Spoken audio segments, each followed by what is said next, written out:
Welcome to the Great Birth Rebellion podcast. I'm your host, Dr. Melanie Jackson.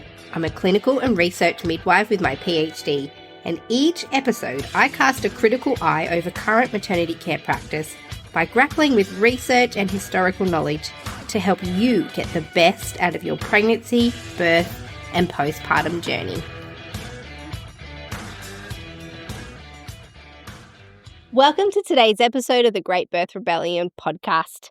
Today, I'm going to talk to you about the labour process and labour progress. And here is where I try and explain and describe what labour is like and what you can expect from labour so that you can prepare for it.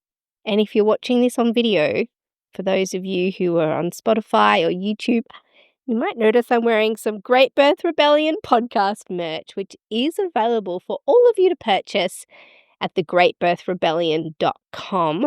It really helps to support the podcast. As you know, all these podcasts are delivered to you completely free. So when you purchase merch off the Great Birth Rebellion website, that goes directly towards supporting the production of this podcast. Let's get into it. What can you expect from labour and how can you prepare for it? Now, this is a good one to share with your partner and with people who are part of your support team so that they know what to expect from your labour too. If there's one thing that I've noticed about labour and birth is that no matter how prepared the woman is for her labour and birth and what she knows, if her support team and if her partner is unprepared and doesn't really understand what happens in labour and birth, then that can be the unraveling of that woman in labour and birth because their support team gets nervous, they don't know how to support the woman properly, and from there you're relying on the fearful instruction of your care team. So this is a great one to send to a friend, your parents if they're going to be supporting you, your partner, anybody who's going to be in your birth space. And then you'll all know what to do when you're in labour, and you'll know what's normal and what's not normal, and hopefully this information will give you more confidence throughout the labour and birth for both you and your support team. Now, before we start, we are talking about labour progress and the labour process, but I have to say that labour does not unfold in the way that the textbooks or a hospital says. Long labours or delays and pauses in labour are considered pathological in a hospital setting, and it's also not realistic to expect that labour is not going to pause and for there to be ebbs and flows. So we're going to talk about the realities of that scenario of pauses in labour and what that means. And the information I'm about to share with you is from my experience as a midwife watching birth unfold for the last 17 years, and also from the research about labour, the labour process and labour progress. And when you give birth in hospital, there's policies and expectations on labour timings and how they understand the process of labour. And you have to know that it's not realistic for women.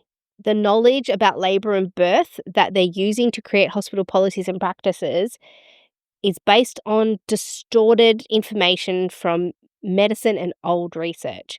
So instead of reinforcing that message today, I'm going to work very hard to tell you the real story about the labour process and labour progress to hopefully save you from the unnecessary interventions that occur for women who have labours that don't mimic what a textbook says or what the hospital thinks your labour should look like.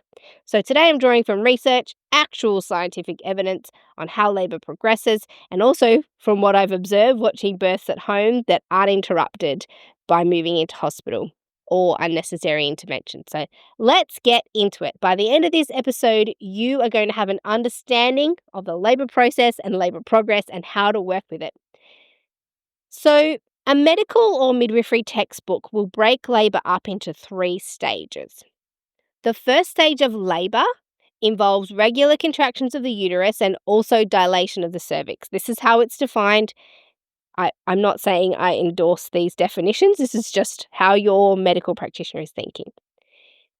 So you're only considered in the first stage of labour if your contractions are regular and they're acting to dilate your cervix. So we've already met a problem here because they've started defining the first stage of labour in relation to what the cervix is doing.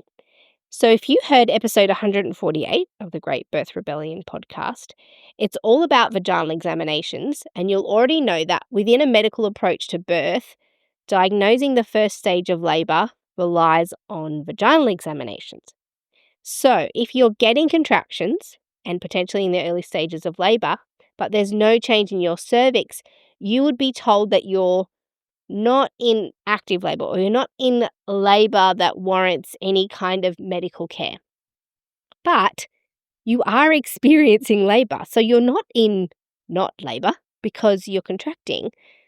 So then you're having this experience of labour, but you're being told that you're not in labour, but you're also not in normal life either. So your experience of what's happening to you is different to what the hospital's telling you is happening. So right away, your experience and your needs are being dismissed when the medical way of defining labour is applied. So we're already at the first hurdle, and I haven't even started talking about early labour yet. So let's reverse back a little bit to early labour or pre-labour, because this is where you might get tripped up from the get-go. So we go back before the established labour phase and talk about early labour first, because medical definitions like to break down the first stage of labour into what's called the latent phase or the early labour phase, which comes before active labour, which again, I don't really like these terms, how they've broken up labour. We are really trying to get rid of the idea of stages in labour, but this is how they describe it. This is how your care provider might be thinking. And when I was first trained as a midwife about 17 years ago, women were told they were in active labour if they were 4 centimetres or more dilated, if their cervix was 4 centimetres or more dilated.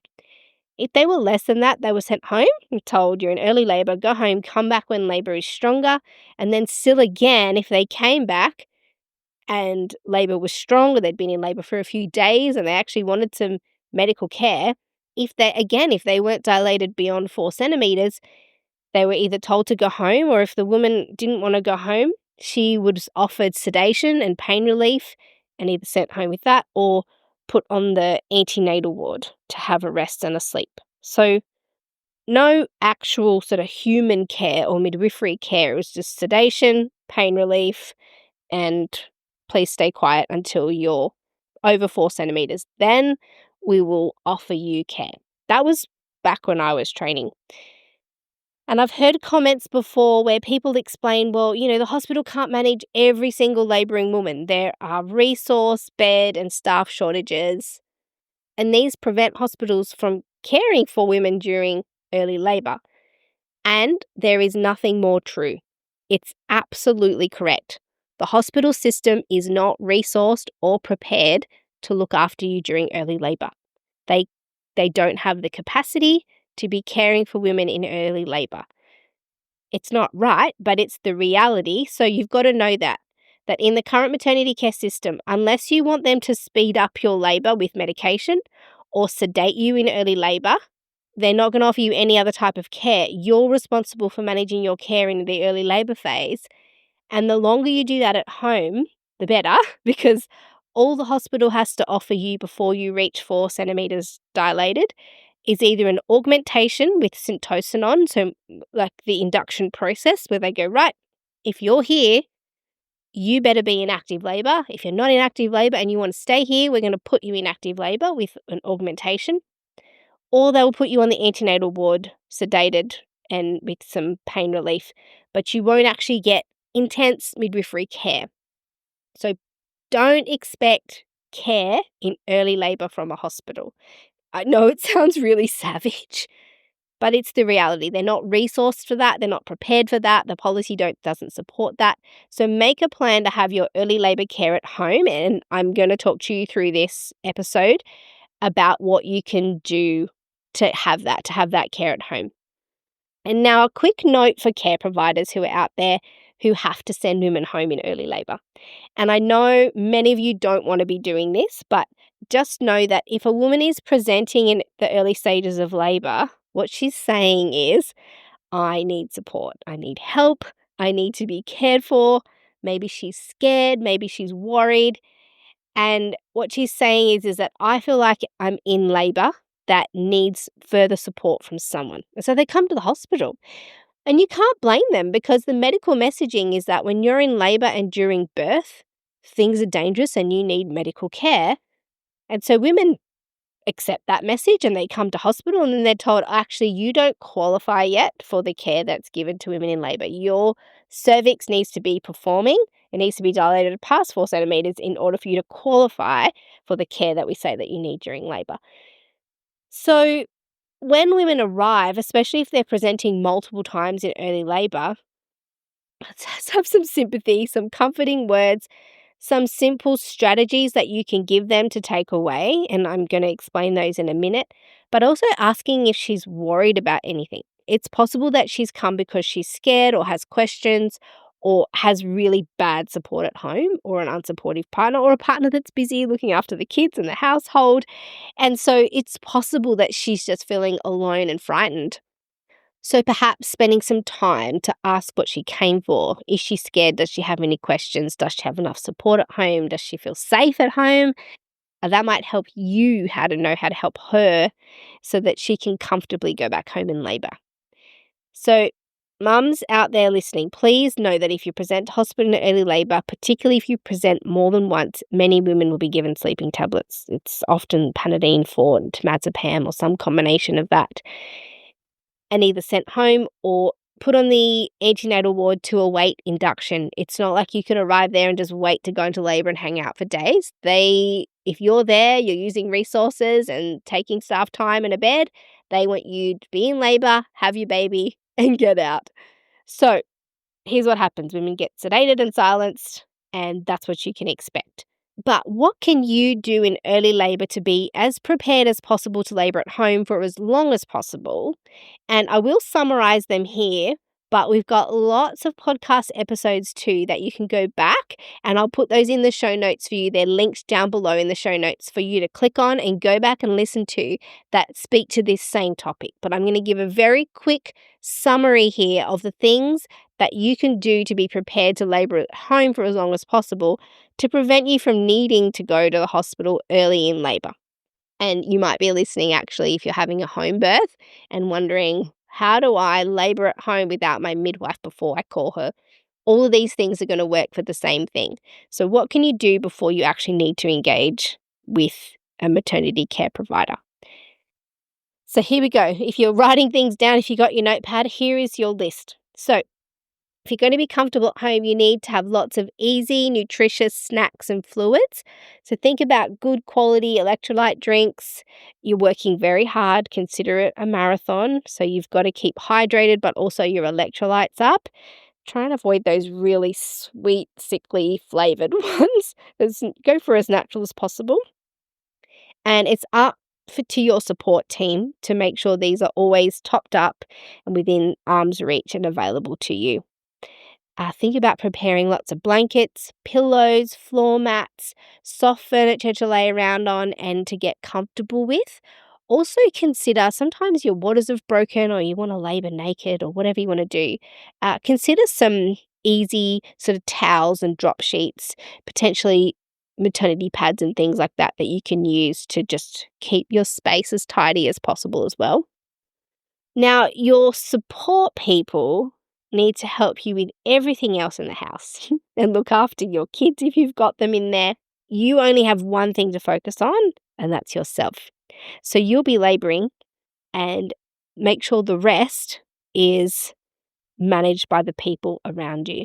So the only thing you need to do is labour, rest as much as you can, hydrate, snack to keep up your energy, and do regular wheeze and go to the toilet if you need to, manage your own personal hygiene if you want to have a shower or whatever. But the focus is completely on you. Everything else around you needs to be managed. So you need to arrange support people and people who can do that. Making sure you do a wee regularly every 2 to 3 hours during labour. The next step is to rest in between contractions. Now, one thing that can really unravel women is when they get tired during labour. And I've seen this happen where women have read all these books and the books say, stay active in labour. And they try and walk around and move around and keep labour going and get contractions going and try and speed it up. But then they get exhausted. So my suggestion in early labour is actually don't try and speed it up. Just take the rests between contractions. Don't do other things. Let the contraction happen and then try and get comfortable and go to sleep. Even if it's only for a few minutes, if you can accumulate those little naps, they will give you longevity in labour. It'll help you have more energy for the more intense stages of labour. Don't waste all your energy trying to get labour started. And the next thing is make sure your support people are comfortable with the labour process too. And them listening to some episodes of the Great Birth Rebellion podcast could be a way that you prepare them, or if you want to make an extensive list or take them to a birth education course, whatever you need to do to prepare your support people, ensure that happens, because if they're not comfortable, you're not going to be comfortable. And I'd also suggest having some backup support people so you can swap them out if it's taking a while, or each would have a different role. For example, you might want your partner to be with you for the majority of the time, in which case you need to bring somebody else in to care for your other children or care for your household or do the cooking and tidying and all the things that still need to happen. And this is also where having a doula can really shine. And they can help you through the early stages before you seek out the care of the rest of your maternity team. So you're already getting the idea that when you're labouring at home, your support team is a really key element. Make sure they're set up early, that you've strategically selected them. I have had clients before who've said, oh, I want to have my mum or my friend, but I think they might be a bit nervous. I think they're not really sure. That's a clear sign they are not the right people. You want to have strong, sure, fearless people in your space who have your interests at heart. Now, the next thing to do is have a toolkit of pain relief options that you can use at home. Think heat packs, a TENS machine, someone who can massage you, so some massage oil. There's all kinds of tools like a birth comb, a birth sling, anything that will enhance your comfort during contractions. Maybe some music to set the scene, low lighting, a great support person who can talk you through every contraction. You could get in the shower. So it's not going to take the pain away. That's not the idea. But it's going to give you a tool that you can use to work through each contraction under your own power. The next thing you can do is listen to the other podcast episodes that I will tag in the show notes to help you be mentally prepared. And have all of these things that I've just spoken about, have them all collected somewhere easy to access when you're in labour so everyone can find them. And you might want to write a little note to everybody who's in your care team as a reminder of their role on the day. So that's early labour. And I will say there are no medical rules for how long early labour could last for. It could be a few hours, could be a few days, or some women have early labour experiences that last for over a week. You just don't know. At this point in time, there's no time limit on early labour. There's no point where we go, ooh, it's been too long, it's time to get something moving. So definitely play the long game with early labour. Rest, hydrate, keep nourished with lots of high density nutritional snacks that can support you for as long as possible. Consider it a marathon. Consider it the long haul. It might not last a long time, in which case you'll be over prepared. But if it does last a long time, you're prepared. So then once you move from being in the latent or the early labour phase, then medical definitions will say that you move into active labour. And active labour is where medicine goes, okay, this is our jurisdiction. Now you've crossed the line and we're involved. So as soon as women approach hospital in early labour, big sign on the door, no, we don't do early labour here. That's your own jurisdiction. You're responsible for that. We're going to keep giving care to only women who are beyond 4 centimetres dilated. I know I'm probably being facetious, but it's the weirdness of dividing labour stages, especially every woman has to get a vaginal examination in order to diagnose which labour stage they're in as a triage system for when you get to access the hospital services. But it's what happens. I mean, the hospital says, look, we don't do early labour here. So if you need us for early labour, we'll either send you home with medicine and don't come back until you're over 4 centimetres. Or if you do want early labour management, we will manage you by dragging you into active labour because that's our jurisdiction. They won't let you just sit there. So let's move through. You're done with early labour. You're feeling like, yep, I'm ready to go to hospital, or I'm ready to call my midwife to come to the house if you're having a home birth. And I'm going to offer you some very vague rules here. I don't normally do rules, but if you're looking for some objective information that can help you work out if you're moving through labour to a point where it's time to go to hospital or it's time to call your midwife, if your contractions are regularly 5 minutes apart from the beginning of one contraction to the beginning of the next, they last longer than a minute each and have been that way for more than an hour, you're probably in labour that is not going to stop and start. You're probably going to progress on to move into labour and have your baby. That is a little external measurement to assess what your labour is doing, but you don't have to be counting and recording every single contraction. But if you start thinking to yourself that your contractions are feeling closer and stronger and longer, and you're starting to think, oh, is it time to go to hospital? Is it time to call the midwife? You can do this little counting and recording exercise, or hopefully your support people can do it. You should just concentrate on labour. But this could help with the decision-making process and prevent you from going to hospital too early, or it could confirm your feelings and give you confidence that it is time to transfer to hospital or call your care provider. So it's not always this straightforward, because you might feel like you don't meet that criteria for being in a labour stage that would send you to hospital or call your care provider, but it's a little tool that you could apply. So that is if your contractions are regularly 5 minutes apart from the beginning of one to the beginning of the next, lasting longer than a minute each, and have been that way for more than an hour, then you know you're probably moving into the more active labour phase. Okay, so let's say you've done that little assessment, you think, yep, definitely ready to go. As I said earlier, admission to hospital usually involves a vaginal examination, unfortunately, because that's how they triage women to know who can stay and who goes home.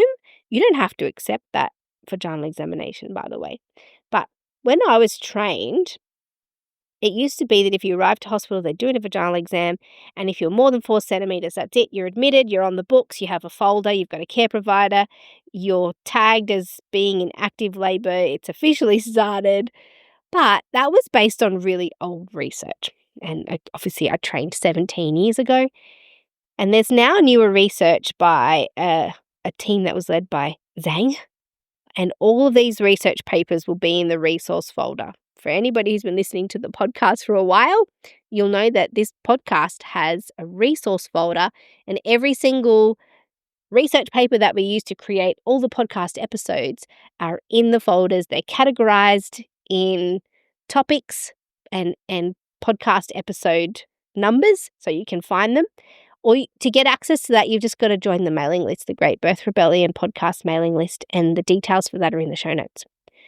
So the new research suggests that women are actually not in active labour, or, what we're going to call active labour, that's a medical definition, and not in the medical jurisdiction until they're 5 to 6 centimetres dilated. And this is catching on at hospitals. I've found that they're more likely to admit women at 5 or 6 centimetres, and maybe if you're 4 centimetres, send you back home and, wait till you're further along in the labour process before they nominate you as active labour. And this could actually work in your favour.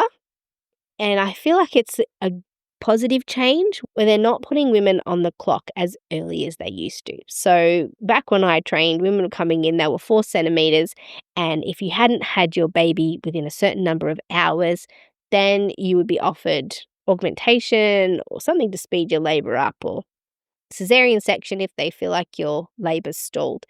So this means that women are already further along in labour when they arrive at the hospital for care, and that means are less likely to get interventions for slow labours. Then now, as part of this first stage of labour, you're in the active labour part. You've finished the early or latent phase of labour, and now you're in active labour, which is defined from 5 or 6 centimetres and goes all the way to when you're fully dilated. And I'm going to skip over this largely because we did a full episode of Progress in Labour. It was episode 82, which again is tagged in the show notes. And on that episode, we invited a researcher. Her name's Marina Weekend, and she spoke about the research that she's doing on plateaus and pauses during labour, which we now recognise to be a normal part of labour. We now know that labour doesn't progress at the same pace the whole time. Your body will have rest and recovery periods, and your cervix will dilate at different speeds at different times of the labour, which we now know to be normal. But most care providers will tell you that women who have had a baby before should progress around 1 to 1.5 centimetres per hour, and first-time mums about 1 centimetre every 2 hours. But this is an outdated and a medically based assumption about labour. It's used frequently as a yardstick for measuring labour progress, but the more evidence-based clinicians have moved on from that. We don't use that anymore. If you're up to date on the research, you're not using that 1 centimetre to 1.5 centimetres per hour for multips and 1 centimetre every 2 hours for primips. It's old and it's not used by up-to-date clinicians. So for more information on that, including all of that research, please do go to episode 82 and see the resources for this episode, which I've lumped in together, so you'll be able to actually read the papers. So that's active labour, that's first stage. And then there's this little part at the end of the first stage of labour, and it's called transition. And it typically happens around 8 centimetres dilated to fully dilated. Again, I apologise for using cervical dilation as a measuring sort of tool. It's just what the hospital is going to be using as their metric, unless you actively object against it. So I'm just trying to prepare you for what to expect. I'm not endorsing it by any means. But at this time in transition, your hormonal flow in your body's going to change. Your body's winding up to get ready to give birth to your baby. So you get a boost of adrenaline because you need a little bit of that to be more alert and to power up, to prepare for what's about to happen. And that's what's happening in your body. But subconsciously, we recognize adrenaline in our body as a time usually of fear, shock, or stress. And so when women feel that, when you feel adrenaline taking over, you can sometimes start to panic. And it's just a subconscious response from your body wondering what's going on, why are we frightened, what are we supposed to be scared of? But then if you can understand that this adrenaline is purposeful, it's the moment that comes before you're going to push your baby out. So that's what happens during transition. But there is a stage of transition that's not recognized in textbooks or in hospitals. It's not recognized and it's actually not even welcome.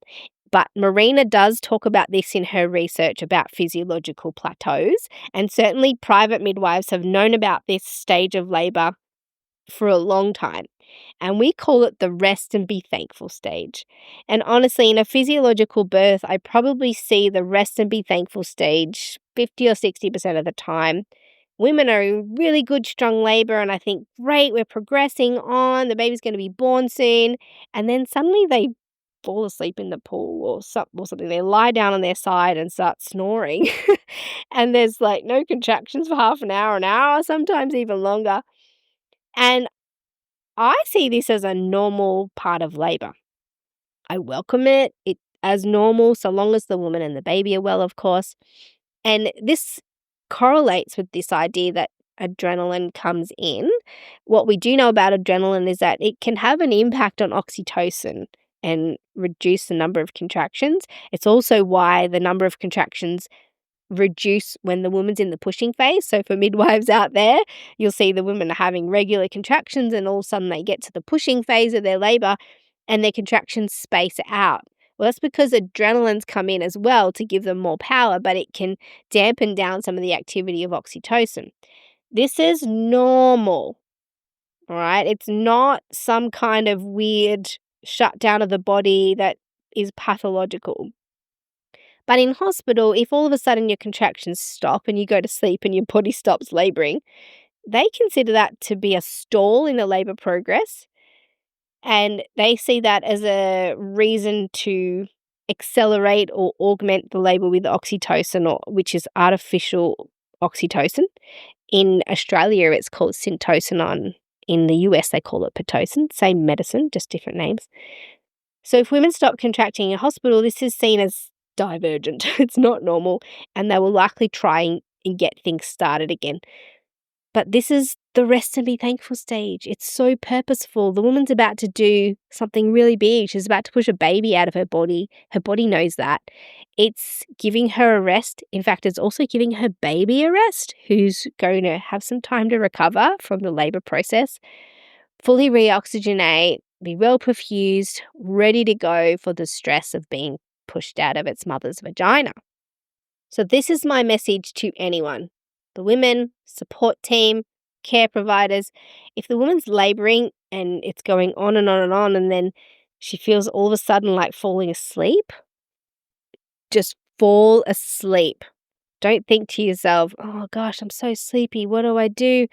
Should I keep moving? Should I keep going? No.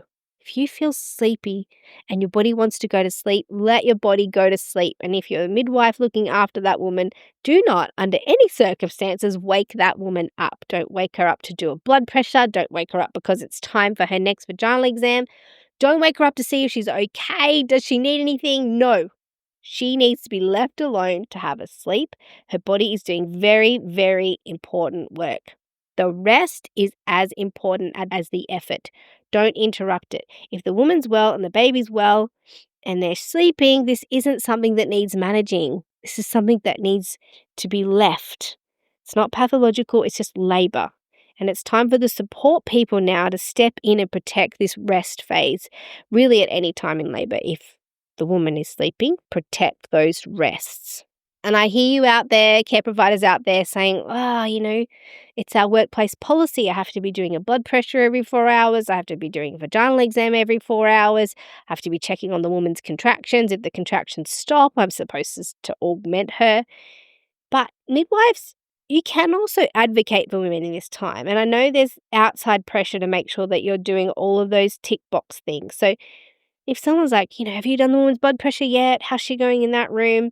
It's okay to say, actually, she's sleeping and I'm not going to wake her up. And then educate your colleagues. She's probably having a rest and be thankful phase. This is an important part of her labour, to have a rest.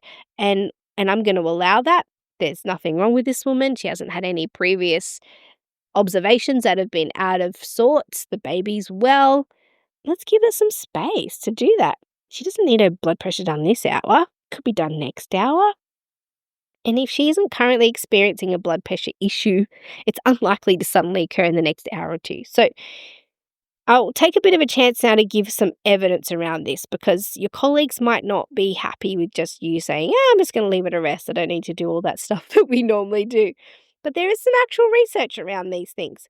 So how did we get here? How do we get to the point where we're defining labour stages and progress and long labours with regards to cervical dilation? Well, it starts around the 1950s, 1955 to be exact. There's also some research done in 1969 by a fella named Friedman. And he said that normal dilation, when he plotted the cervical dilation on a graph, he says it occurs at 1.2 to 1.5 centimetres per hour, and a little bit more for women who haven't had babies before. And so that's what practitioners have been using to define normal labour for a long time now, which I mentioned earlier. By the way, Friedman, when he was doing this research, he wasn't doing vaginal exams. He was doing rectal exams on women to assess their cervical dilation. It wasn't through their vagina. He's putting their fingers in their anus to feel their cervix, obviously, which is through the wall, the rectal wall, and determine their dilation. It's just a fun fact. But, this is what our labour progress understandings currently are based on. So thank goodness for Zang Etal, and their research, which again is in the resource folder if you're on the mailing links. So Zang challenged this idea of 1.2 to 1.5 centimetres per hour and concluded that, and the paper I'm referring to is called Contemporary Patterns of Spontaneous Labour with Normal Neonatal Outcomes. So Zang looked at labours where the baby and the woman were well at the end. So we're not looking at labours here where the clinician's like, oh my gosh, we're just going to let it go on forever, and now something's happened to the baby. So these are babies that all had good outcomes. So he tried to work out how long can it go on for without still anybody being in danger. And what Zhang said was that labour may take more than 6 hours to progress from 4 to 5 centimetres. So imagine if you got admitted to hospital at 4 centimetres. It can take more than 6 hours to progress from 4 to 5 centimetres, and then more than 3 hours to progress from 5 till 6 centimetres. So let's hypothetically think if you could arrive to hospital, at 6 or 7 centimetres, you've potentially done, what's that, 6? You've potentially done 9 hours of labouring at home that doesn't put you on the labour clock in hospital. So definitely arriving at hospital in the later stages of labour is going to expose you to a lot less intervention. So Zhang is saying in normal labours where babies come out perfectly fine, it may take more than 6 hours to progress from 4 to 5 centimetres, and then more than 3 hours again to progress from 5 till 6 centimetres. And Zhang is also the one who has started, this definition of active labour as 5 to 6 centimetres, whereas Friedman started the 4 centimetre thing, from 4 centimetres you're in active labour, and saying that 1.2 to 1.5 centimetres per hour was the expected trajectory. And Zhang has changed that classification, saying, 5 to 6 centimetres.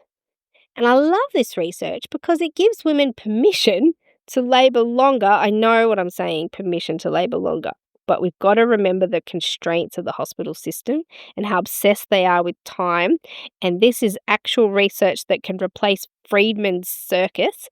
So I love this research because it gives women permission to labour longer and still be defined as having a normal labour pattern. But there's a few problems with it. So although it's great, of course there are some problems with it. So firstly, all the births were in hospitals. It's the main thing that happens with research. And the other problem is that although all the women started labour spontaneously, and none of them actually started their labour with an induction, they were still included in the data if the women ended up having an epidural, which we know can change the length of labour, or if women ended up having an augmentation with syntocinon or artificial oxytocin. So now you've although the women started labour without being induced, they still had all these other interventions, and they've been lumped all together. The women who were augmented and who'd also had a epidural, so we still didn't get an accurate picture of what normal labour progress is if labour's just left alone to progress. So the data is a bit muddy, and some would argue, though, that these findings make the findings more generalizable, in that that's the reality, is that there will be a whole bunch of women having different experiences in hospital. But usually research would try and compartmentalize the findings and not lump everything in together. So my point for now is that there is better research than Friedman's research, which, by the way, he also included women who were induced to work out what labour progress was about and put his fingers in their bum instead of their vagina to check their cervical dilation. But now there is better research. Zhang is better than Friedman. So if you're thinking about applying any kind of cervical dilation strategy to labour progress, Zhang's one offers women more flexibility and time than Friedman's, even if it's a bit flawed. Still better, and it gives women's bodies a more realistic time frame. Now, in a previous podcast episode, I did talk about how it takes about 17 years for new research to translate into clinical practice. So there's a very good chance that you will still be confronted with maternity care workforce who sees Friedman's work as more authoritative than Zang's work. So if you're a care provider and you're still thinking that 1 to 2 centimetres per hour is the progress you should be expecting, and that women should be experiencing. It's based off a little study done way back in the 1950s and 60s. And if you don't know about Zang's research, you haven't updated your practice in at least 15 years, because Zang started talking about this a long time ago, early 2000s. So have a look at the resource, Walter. All the studies are there. You can do a quick refresher and get up to speed. Now women would have more time in labour without having interventions. And what you need to know as a woman here is that if your body doesn't conform to this rule and expectation that medicine has placed on your labour, it could be because they're basing it on old research. And then they might tell you that you've failed to progress. Oh, when it's used to describe deviance. Oh, you failed to progress in the way we expect you to progress. So if your cervix doesn't dilate at the expectation of Friedman, then you're described as failed. Ugh, it's horrendous. But so we're going to think it's not failure to progress. You've not failed. Your practitioner has failed to wait, and they're using old research to use the yardstick on how long your labour should go for. So that's what I call failure to progress. I call it failure to wait. And then when the people are yelling down the speaker now, no, what about labour dystocia? Yes, sometimes a woman's labour fails to progress. Oh, I just used the words. Fails to progress because there's a complication, and there's something that we call labour dystocia. So if for some reason there's a complication in your labour where the baby gets stuck or is in a position that's not ideal for the baby to come down, you've experienced dystocia, but no one's failed. But there's been a dysfunction in the process, and we can just call this labour dystocia. We can let go of failure to progress altogether, completely get rid of that terminology, stop writing it down, you don't have to put it in the computer, and women can stop telling themselves that they failed. Maybe they just experienced labour dystocia. It's just a nicer way to define it, failure to progress. We don't need to say that. So that's what I want to say about that. But what we still don't know, there's still no research on how normally labour progresses if you don't augment it, where the woman doesn't have an epidural, and there's still a normal outcome. So, but it is what it is. That's what we've got. Okay, so now we are at the end of the first stage, and we're moving into the pushing phase of your labour. It's time to push your baby out. You're fully dilated, the cervix is out of the way, and the textbooks would call this the second stage. So second stage of labour is, again, unfortunately, based on vaginal examinations. How many times do they put their fingers in there? You might be interested to listen to the Why Do They Put Their Fingers in Your Vagina episode 149. But this second stage is often diagnosed when your cervix is fully dilated, and it ends when the baby's out. And I know I said that this is, in the textbook, it's defined by a vaginal examination, that you're fully dilated and therefore in the second stage. But for those of us who work in a way that I can diagnose second stage of labour without a vaginal examination. There are so many other signs. So here are a few signs that a woman has arrived at the pushing phase of her labour where she's ready to have her baby. And I'm letting go of second stage language because that just means the woman's fully dilated. So I like to call it the pushing phase, not the second stage, where the woman is exhibiting signs that she's actually ready to push her baby out and not just fully dilated. So fully dilated, in my books, in a physiological book, doesn't mean you're at the pushing phase. You're still in the first stage of labour, the early phase of labour, just labouring. You're not yet at the pushing phase. You're not yet in the second stage if you're fully dilated, because there's a lot more that needs to happen once your cervix gets out of the way for you to be in the pushing phase of labour. So again, if women don't want a vaginal examination, you are going to need other strategies to be able to diagnose where she's up to, because you work in a hospital and you need to let everybody else know what's going on. So how do we know that she is indeed ready to have her baby or has entered the second stage or the pushing phase? So for me, it feels like a really easy diagnosis. If she's in the pushing phase, then she's got an urge to push her baby out. She may also feel pressure, and it feels like you want to do a poo. It feels like there's a poo sitting there and it just won't come out, and it's so annoying. So if a woman says, just feel like I need to poo, that's probably because the baby's moving lower in her pelvis, putting pressure on that same area that it feels like when you need to do a poo. So it's a good sign. And if the baby's really low, you might see her anus and vulva kind of pouting or kind of bulging out a little bit during a contraction because the baby's head is behind there. And during the contraction, it's getting pushed down a little bit. So you can see a bit of bulging. Also, you'll notice that the contraction pattern spaces out. So if she's been having 2 or 3 minutely contractions, she might start having 5 to 6 minutely contractions for the pushing phase. That's all really normal. The other thing there might be, if she's approaching fully dilated and getting ready to have her baby, is the purple line. And it doesn't happen to everybody. There is some research on this that showed that about 70% of women will get a purple line. Obviously, it relies on the woman having pale skin because it's purple, and it's a lot more obvious on paler skin. So if she's tan or dark skinned, it often you won't be able to see that. But it extends from the anus up to sort of just above the butt crack. And the longer it is seems to correlate with the dilation. There was some research in 2010, and they found that vaginal exam accuracy was less accurate than the purple line. So they looked, it was a small study, but they didn't need huge numbers to be able to determine this. But there was 140 women, and they determined that 109 women, so 76%, had the purple line in this study. And then they did vaginal exams and then also measured the purple line to see if there was a correlation. And they said, firstly, that yes, the purple line does exist. It is a thing.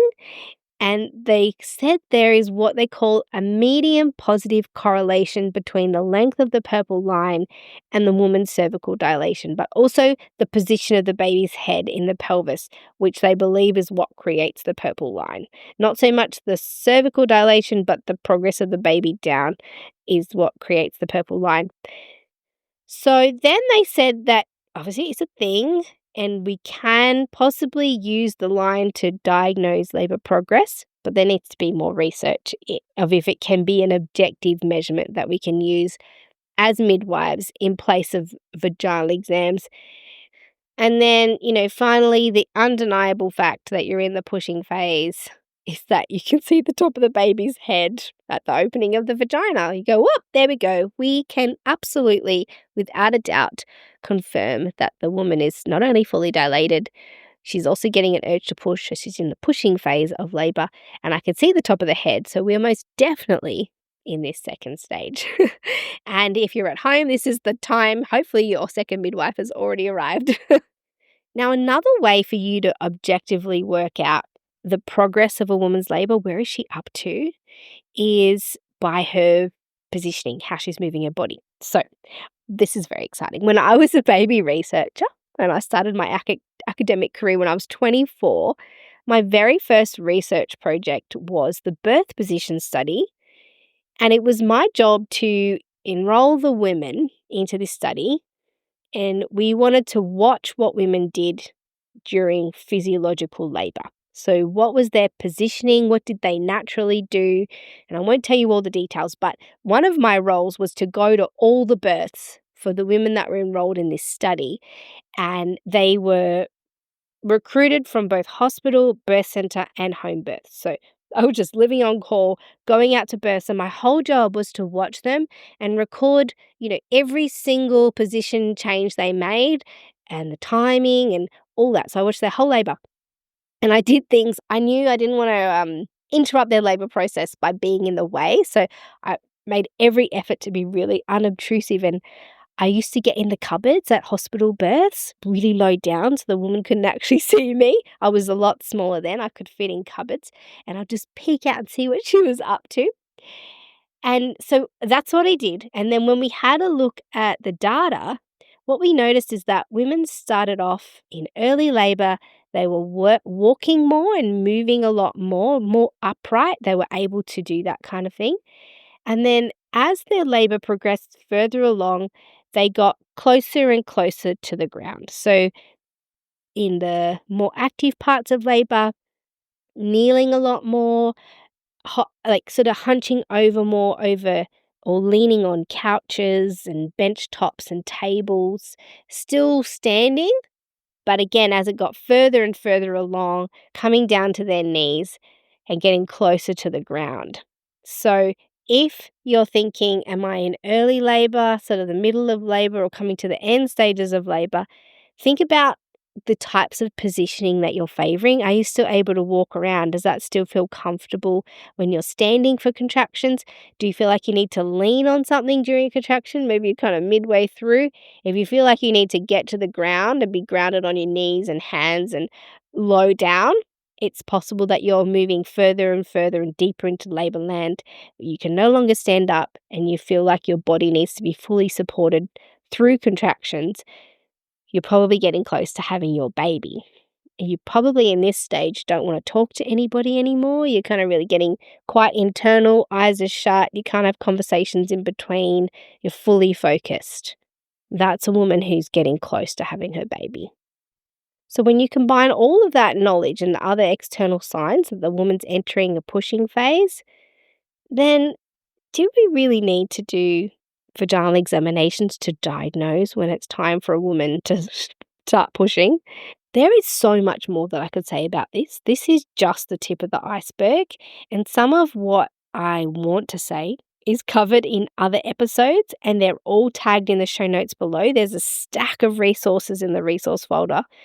So click through to get a full picture of this. Click through and listen to all of those podcasts that are linked below. And until next time, Rebels, share this with the people who are going to be with you for labour, and I will see you in the next episode of the Great Birth Rebellion podcast. To get access to the resources for each podcast episode, join the mailing list at melaniethemidwife.com, and to support the work of this podcast, wear the rebellion in the form of clothing and other merch at thegreatbirthrebellion.com. Follow me, Mel, at Melanie the Midwife on socials, and the show at The Great Birth Rebellion. All the details are in the show notes.